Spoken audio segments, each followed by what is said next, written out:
एक बार फिर सुनते हैं कहानी सपना की बारात।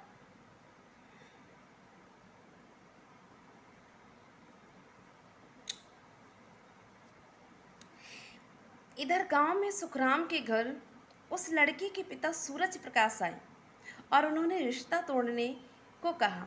पूछने पर पता चला महज हॉस्टल में रहने के कारण रिश्ता तोड़ रहे हैं। सुखराम को एक झटका सा लगा।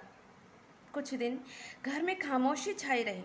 फिर उन्होंने एक दिन सपना को एक पत्र पोस्ट कर दिया। उस दिन सपना क्लास अटेंड करने के लिए जा रही थी कि डाकिया ने आकर उसे पत्र दिया। पत्र पढ़ते ही उसके पैरों के नीचे की जमीन खिसक गई। पत्र में लिखा था, जिंदगी के सफ़र में कभी ऐसा भी होता है, जो ना होना होता है बेटा वही होता है। जिसे हम खुशियां समझ रहे थे वो तो दुख का साया था। बेटी शादी टूटने का गम हमें भी है और तुम्हें भी है। ईश्वर से प्रार्थना करता हूँ कि गम की घड़ी में मेरी बेटी को हौसला दे। पत्र पढ़ते ही सपना के चेहरे का रंग फक हो गया। सामने जाते हुए सोनू की नज़र उस पर पड़ती है।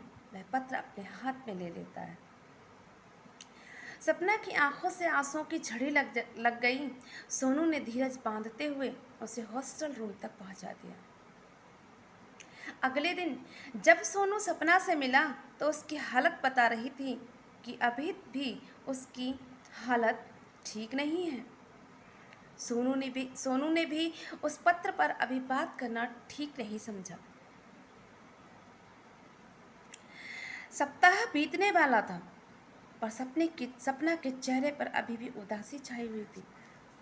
सोनू ने उससे कहा, सपना, जिंदगी एक जगह आकर ठहर नहीं सकती।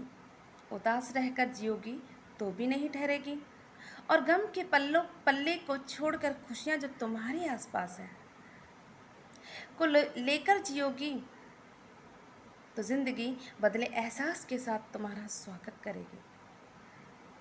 सपना, जानती हूँ जिंदगी नहीं ठहरेगी, किंतु गम को भूलना इतना आसान भी तो नहीं होता।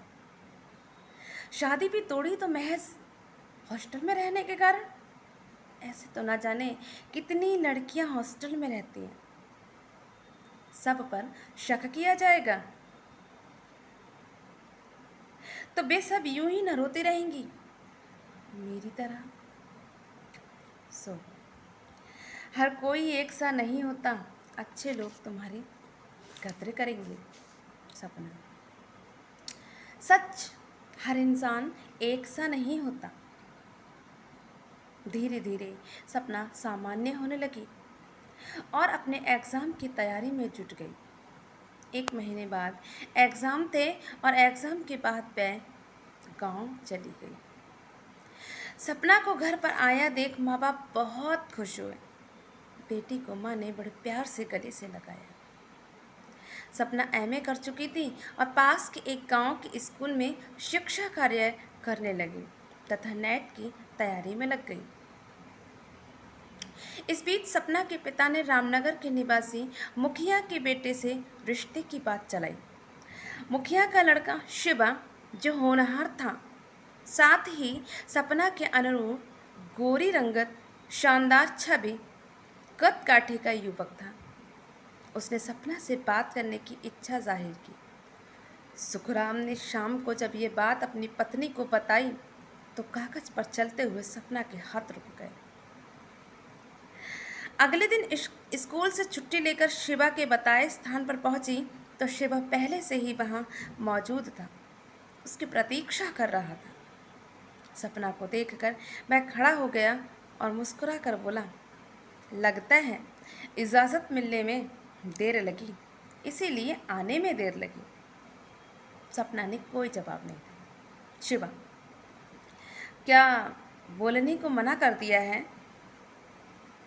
सपना, मना उसे किया जाता है जिसे बोलना नहीं आता।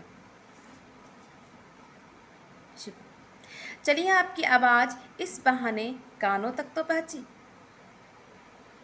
अगर आप उन्हीं ना बोलने वाले लोगों में होती तो हम आपके आवाज़ के लिए तरस जाते। सपना सिर झुकाकर पूछती है, आपने यहाँ क्यों बुलाया?